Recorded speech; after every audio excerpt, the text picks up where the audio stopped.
Subscribe today, Live TV, News and Hearty. Et ceux qui les financent et les soutiennent. Mais je tiens quand même à souligner ici, chers collègues, que l'adoption de cette résolution aujourd'hui n'est qu'une première étape. Nous avons encore beaucoup à faire.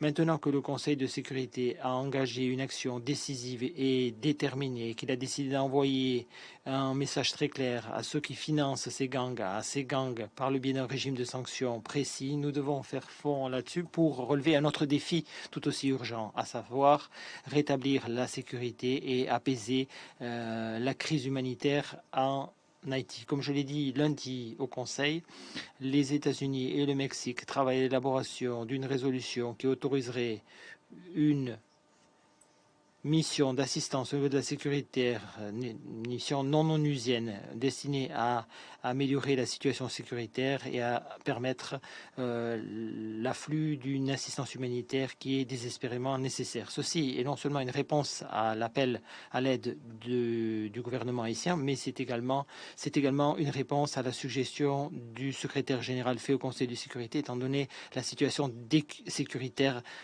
qui se détériorait dans ce pays. L'action engagée aujourd'hui est importante, c'est vrai, cependant, nous devons faire de notre mieux pour continuer d'aider le peuple haïtien en cette période difficile. Merci, Monsieur le Président. Représentant des États-Unis de sa déclaration. Je donne maintenant la parole au représentant du Mexique. Gracias. Merci beaucoup. Merci beaucoup, Monsieur le Président. Monsieur le Président, je commencerai par remercier les membres du Conseil de sécurité. Je les remercie pour leur participation au processus de négociation. Je les remercie pour leurs observations constructives qui ont permis, sans aucun doute, de renforcer le texte que nous voulons adopter. Nous nous félicitons que cette adoption se soit faite à l'unanimité. Ainsi, nous pouvons ici prouver l'unité du Conseil sur une question particulièrement difficile et qui n'est pas exempte de polémique. Étant donné la crise que traverse aujourd'hui Haïti, le Conseil de sécurité a envoyé un message très clair.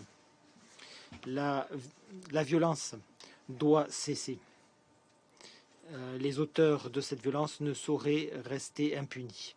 Il est également important de mettre en place un embargo pour éviter tout transfert d'armes vers ces acteurs non étatiques qui, en plus de terroriser la population civile, déstabilisent le pays. Comme nous l'avons dit à de multiples reprises ici, le trafic d'armes est un fléau pour beaucoup de pays. Et c'est un fléau contre lequel nous devons lutter avec fermeté. Cette résolution nous permet d'avancer dans ce sens. Cette résolution envoie également un signal très clair. Le Conseil de sécurité ne restera pas les bras croisés et agira non seulement à l'encontre de ceux qui suscitent la violence dans les rues de Haïti, mais également à l'encontre de ceux qui les protègent, les soutiennent et les financent. Ce que les États-Unis et le Mexique se sont efforcés de faire par le biais de ce texte, c'est avant tout de soutenir Haïti dans la lutte que ce pays mène pour mettre en place une coexistence pacifique et pour mettre en place donc une gouvernance démocratique dans ce pays digne de ce nom. Le Mexique tient à réitérer sa pleine solidarité avec ce pays frère qu'est Haïti et exhorte les membres du Conseil de sécurité à continuer de travailler sur les mesures à venir qui devront être prises pour atteindre cet objectif. Merci beaucoup, Monsieur le Président. Le représentant du Mexique de sa déclaration. Je donne maintenant la parole au représentant de la Chine. Monsieur le Président, merci. Lundi, dans cette même salle, le Conseil a débattu de la situation en Haïti. Les membres se sont inquiétés Des crises multiples, humanitaires, sécuritaires, qui se sont détériorées, ont souligné la nécessité de trouver une solution politique pour apaiser la souffrance des populations et ont appelé à l'unanimité pour qu'une action solide soit engagée pour serrer la vis et lutter contre les gangs criminels. Le Conseil vient d'adopter la résolution, à l'unanimité, la résolution 2653.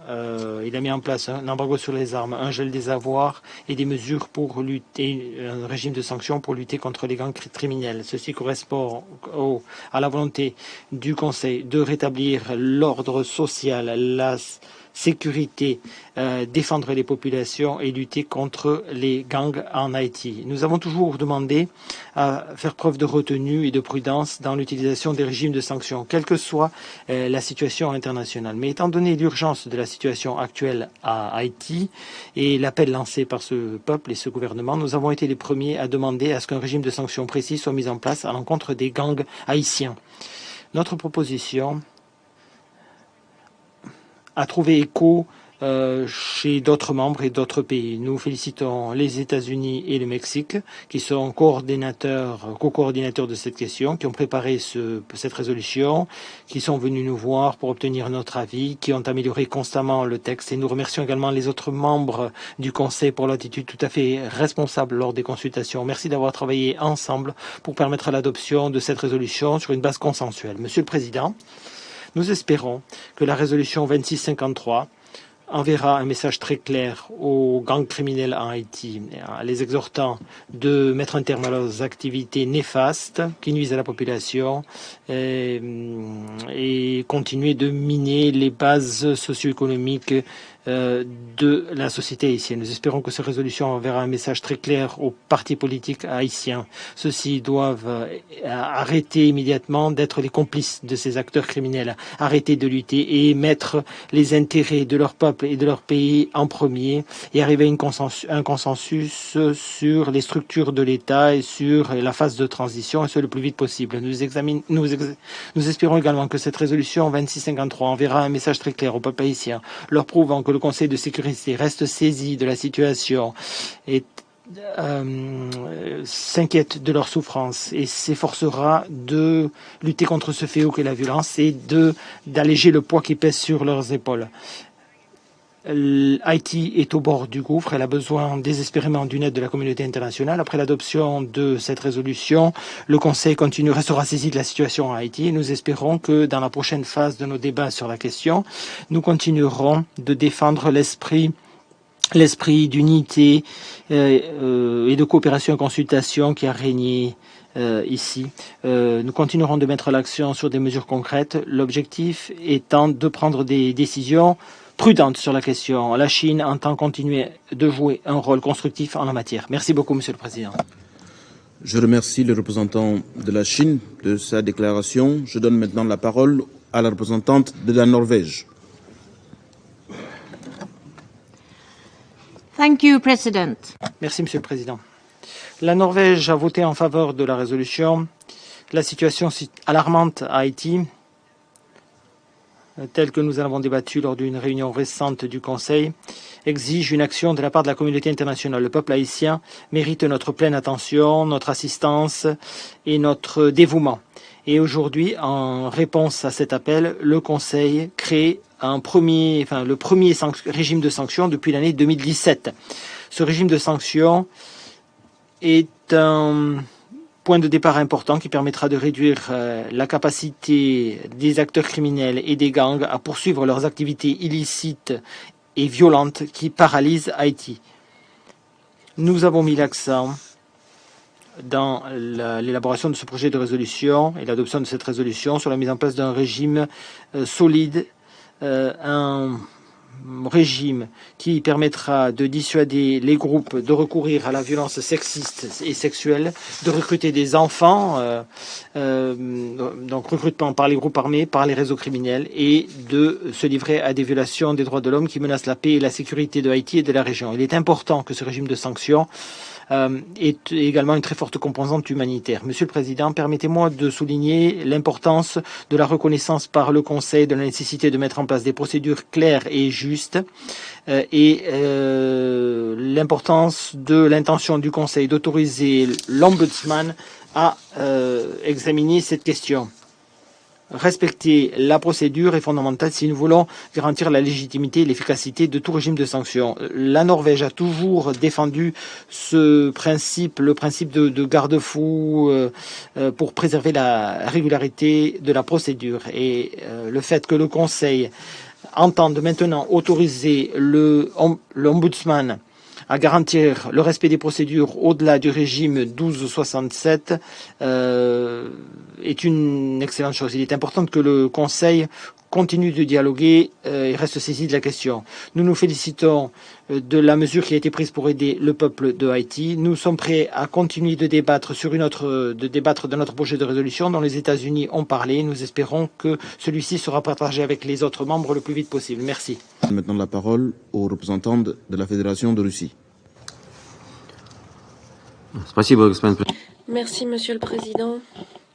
La Fédération de Russie a appuyé le projet de résolution préparé par les États-Unis et le Mexique introduisant un régime de sanctions du Conseil de sécurité à l'encontre des groupes criminels de Haïti. S'accorder sur le texte adopté n'a pas été facile. Nous constatons que les auteurs ont changé leur position initiale peu constructive et ont tenu compte au final des préoccupations des membres du Conseil, préoccupations liées notamment à une hâte excessive et à l'imposition de dates butoirs artificielles.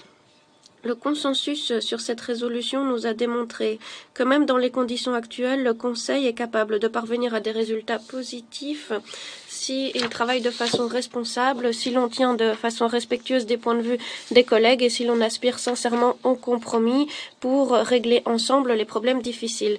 Nous espérons que Washington et le Mexique, en présentant ce régime de sanctions au Conseil de sécurité, ont tenu compte de l'avis des acteurs de la région. Beaucoup de ces derniers, franchement, subissent également la pression des groupes terroristes, autant que Haïti. Et les États-Unis, à ce sujet, n'appartiennent pas à une liste blanche. Malgré l'appui apporté au document, nous ne sommes pas convaincus que les mesures de restriction internationales seront la réponse adéquate aux nombreux problèmes que rencontre Haïti. Une solution à long terme, d'une façon ou d'une autre, devra tenir compte d'un processus politique inclusif, du développement socio-économique, de l'éradication de la pauvreté et des inégalités. Il convient absolument de renforcer les institutions de l'État du pays sans imposer des mesures de l'extérieur qui caractérisent en fait presque toute son histoire contemporaine. Nous constatons que le problème du flux des armes illégales et de la criminalité organisée aux Caraïbes n'est pas directement lié à Port-au-Prince. D'autres acteurs extérieurs sont concernés et ils ne doivent pas être hors du champ des sanctions du régime de sanctions et du groupe d'experts qui va devoir agir conformément au mandat. Dans tous les cas, les mesures de restriction ne doivent pas isoler Haïti ou empêcher le processus politique du pays. Les sanctions du Conseil de sécurité, ce n'est pas un instrument de punition, mais c'est un des outils à l'arsenal du Conseil de sécurité pour réagir de façon ferme aux menaces. Les mesures de restriction internationale doivent être analysées régulièrement, tant pour ce qui est de leur nécessité, et elles doivent être allégées ou levées le cas échéant. Nous continuerons à suivre de très près la situation. Je vous remercie. Je remercie le représentant de la Fédération de Russie de sa déclaration. Je donne maintenant la parole au représentant de l'Irlande. Merci, Monsieur le Président. Étant donné la situation particulièrement désespérée dans laquelle se trouve Haïti, étant donné la responsabilité du Conseil de répondre avec urgence à celle-ci, nous nous félicitons, vous le comprendrez, de l'adoption à l'unanimité de la résolution 2653, qui établit qui crée ou porte création d'un nouveau régime de sanctions pour Haïti. C'est la première fois en 5 ans que le Conseil de sécurité adopte un nouveau régime de sanctions, un régime qui met l'accent sur les gangs qui étouffent Haïti et sa population. Nous voudrions remercier les États-Unis et le Mexique pour les efforts qu'ils ont déployés en tant que coordonnateurs de ce dossier et qui ont su travailler avec les autres États membres, pour inclure leur point de vue dans le texte. Nous nous félicitons de l'inclusion en tant que critère à part entière pour l'inscription sur les listes de sanctions de la violence sexiste et sexuelle. Nous pensons qu'il est nécessaire de garantir le renforcement de la justice des procédures et de la régularité de la procédure, notamment lorsqu'il s'agit de radier des entités ou des personnes figurant sur cette liste. En tant que membre du groupe des pays animés du même esprit et favorable à des sanctions plus précises, nous nous félicitons de la référence qui est faite à l'Ombudsman dans le paragraphe 20 et nous espérons que des progrès pourront être réalisés pour élargir le mandat du bureau de l'Ombudsman